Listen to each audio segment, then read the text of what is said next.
How do I make an existing business work? That is a great question, and we're going to talk about that today. This is from Eddie, and I want to read this to you. He says, I'm very interested in buying a residential cleaning business. It's not a franchise. Here in Vancouver, Canada. The company has 3 full-time employees, over 100 clients, 8 years in services, and a very good rating on Google. They have marketing, payroll, and a billing system in place. What would you suggest to retain the existing clients after the ownership transfer? And do you think this is a viable company to buy? Is there any more info that I should know?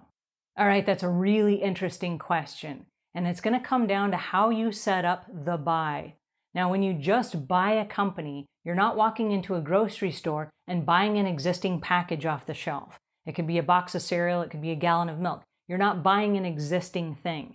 What you're doing is you're buying a custom item. The custom item requires a little bit more, so you have a little bit more room to negotiate. Now, I don't know what the price is, so I can't tell you if it's a fair deal or not. But what are you buying? You're buying an existing training program of 3 people that have already been trained. They already know the customers. There are 100 customers already, and there's a billing system in place. All right, the billing system that's in place can be automated very quickly by a simple app that anyone can purchase for $39 a month, okay? That is not special to what you're buying. So take that out of the equation, because having an automated billing system that sends people invoices, that's now standard in the industry. Having 3 employees is only 3 employees.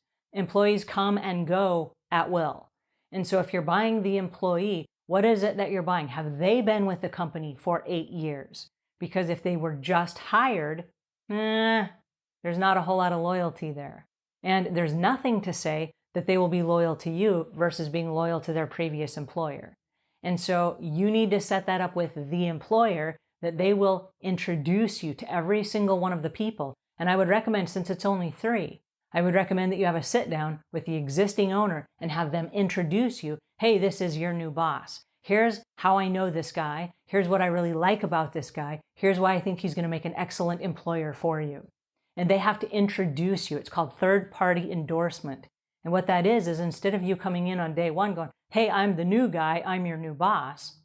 Now you have to start from scratch and kind of claw your way up to likability.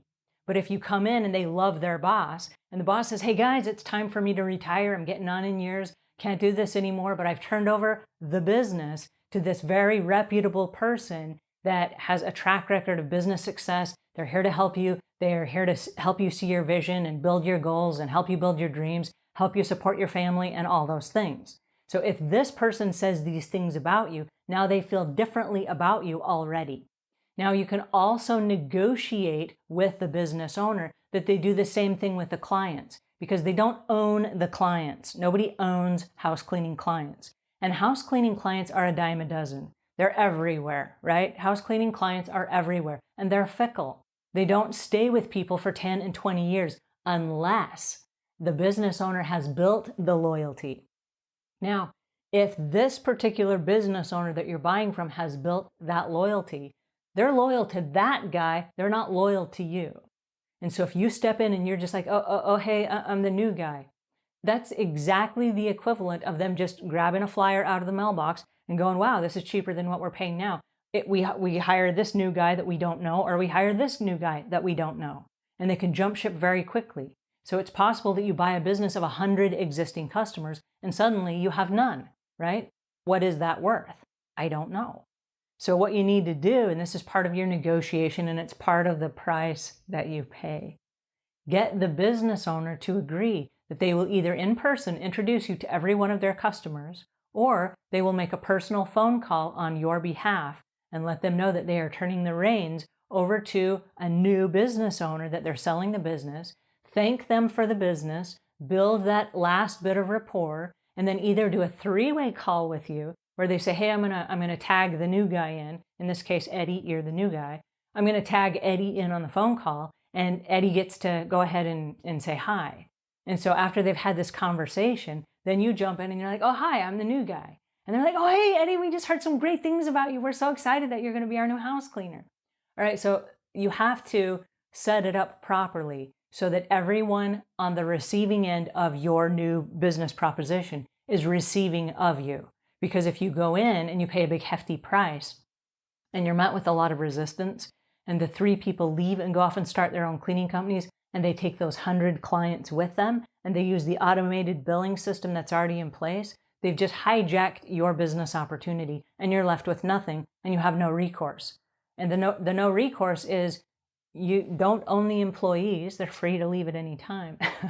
And you don't own the clients. So when people ask me, should I buy this business? It's possible. There are people that buy and sell cleaning businesses all the time. But I want to caution you, make sure that you know what you're getting and make sure that there's something in there for you, like the existing owner introducing you to the employees and to the customers, right?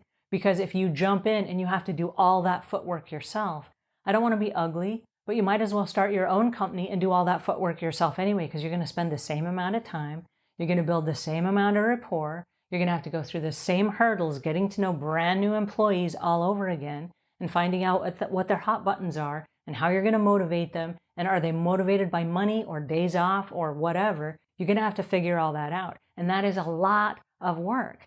And if you're starting from ground zero and you don't have any support from the existing owner that you're buying it from, you may as well just go do it all yourself, because you're going to end up doing it yourself anyway. But if you have that help and you have that support and the team members are on board with you and the customers are on board with you, then it sounds like a great deal. Just jump in, push play, and then watch it all happen, right? No, not really. There's still a whole lot of work that you're going to have to do.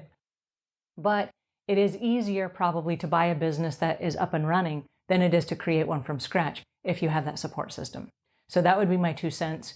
Think about it. Really think about it. Talk to the business owner and see if this makes sense for you.